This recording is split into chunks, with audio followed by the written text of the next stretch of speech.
Hello again, everybody. Welcome back to Just Fun Stuff. It is another beautiful day here on Funland, and Poppy is as excited as ever.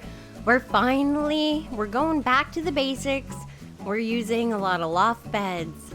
We're going to be using bookshelves. We're going to be using simple panels, and we're finally going to create our abandoned, overgrown area, and I can't wait to get started. It's been about 2 weeks in the making, and I'm super pumped to show you how it turns out. I'm starting this build on a cliffside that was here from a previous build.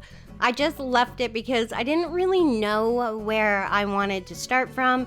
So my initial thought was to put up my very first building and then work off of that. So that's exactly what I'm doing here.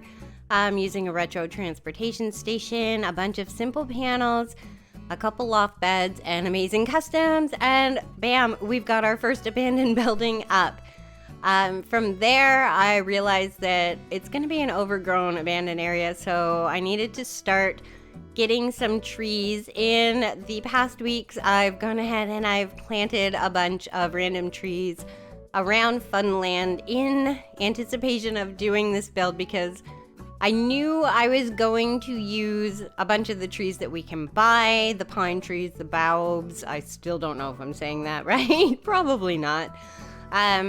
I knew we'd be using a bunch of them, but I also wanted to incorporate the trees that we can actually grow in the game because I love the mix of all the trees together. I think they look really good, and especially in an overgrown area.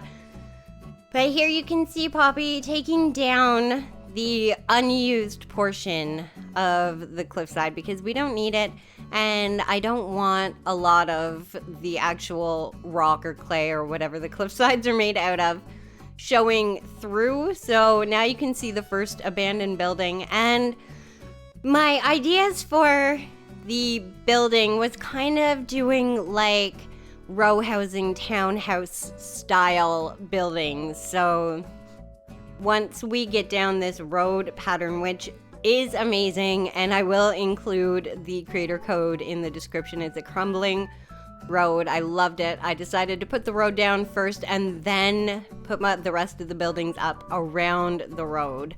Again, bookcases, simple panels, loft beds.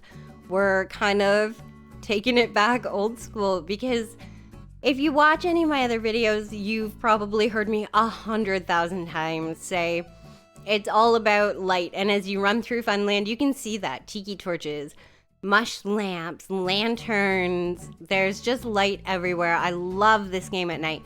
But in this style of build, this particular build, being an abandoned area, we can't have that kind of light. So that rules out the storefronts and the medieval building sites. They don't work. Not to mention, I wanted that kind of like stale, almost like old medical facility feel to these buildings, and the brick kind of pattern. Even if I were to use like castle walls or something else, it wouldn't feel the same. So again, bringing it back to basics, and I'm not mad about it. It's turning out fantastically. We've already started putting in the trees, putting in the buildings.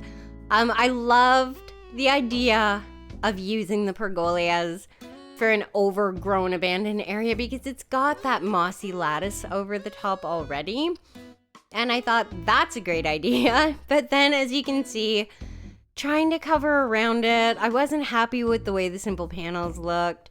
And again, it was getting away from that whole stale old facility type quality that I was going for. It's too bright. Now you can do the pergola without the colorful flowers on the top, but then it doesn't have the white base. And again, I'm going for that whole white abandoned look. So we had to ditch the pergola idea and go back to basics again. More bookshelves, more simple panels, trees on the inside to create that kind of overgrown, like mossy bush look on the top of the buildings. And again, I think it turned out really well. Poppy's putting up more cliffside now because I decided I needed more dimension, more height. And again, I'm going for like that kind of row house industrial building style feel. So I needed to create a little more height to get that. So that's what we're doing here. We're putting in more simple panels using that same pattern. Again, that same code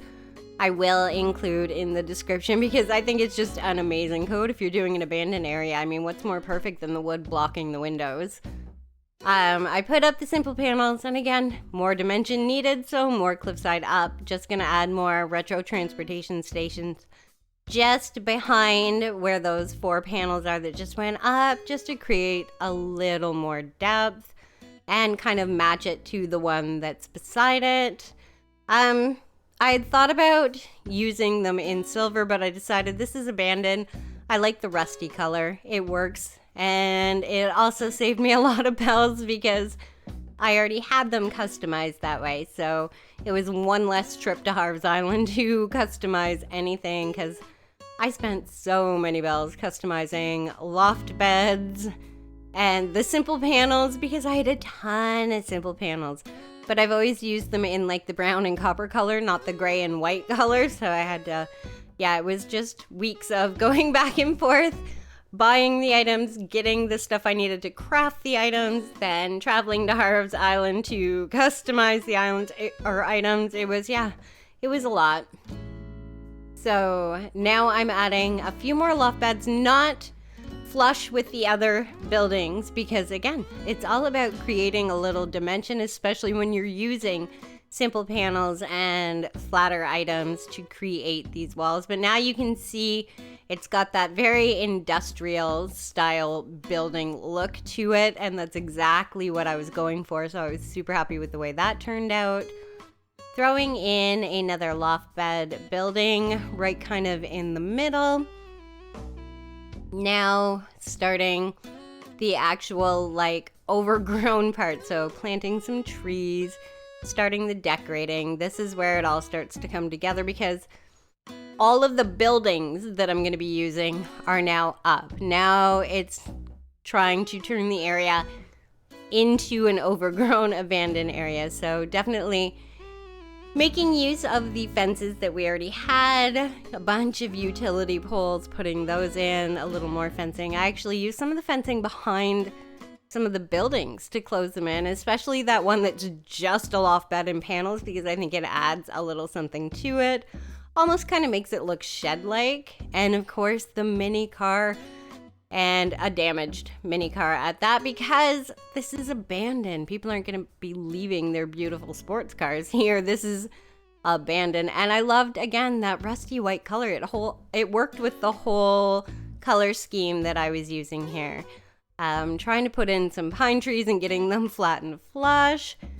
Taking a walk around, adding some more trees, because again, this is completely overgrown. This has been abandoned for some time. I was looking for places to put in 1 or 2 street lamps. Again, there's not going to be a lot of lighting in this because it is abandoned. But if you've ever been to like an abandoned lot or walk by one, there's always that one street lamp that's on. So I had to throw in a street lamp here and there, throwing down some clumps of weeds because obviously weeds are naturally going to grow in an area like that. I was going to put some in the actual road, the pavement part, but because you have to wipe it out as an entire square, it just didn't really look right. So now I'm just tidying up some flowers, putting a few in because obviously flowers are going to grow where the grassy areas are, but I didn't want too many because this is kind of like a dark, forgotten spot. I didn't want it too pretty. Then I decided I had so much space in front of the build that I wanted to continue the street a little bit. So I added a little additional road, moved some of the cars over, and now it became an entire area instead of just one little street. And I was really happy with the way that that turned out. You can see how overgrown and just nature is taking over, and that's the look I was going for. Throwing in a little random fence here, and grass standees, they are the greatest. If you need something covered up, a little tiny area, or a little patch that you don't want shown, grass standees. They're amazing. They look good. And again, it's going back to basics. But now you can see the entire area. Our overgrown, abandoned, forgotten, almost warehouse, townhouse style area is complete. And I was so happy with the way that it turned out for this little piece of Funland. It's just an amazing build. It's so fun. It makes you kind of want to continue on with that theme. It's just so cute. I hope you like it as much as I like it. I think it turned out really well. If you did like it, don't forget to leave a thumbs up and subscribe to the channel. If you've already subscribed, thank you so much. You're so appreciated. And I'm definitely going to be back with more Animal Crossing videos.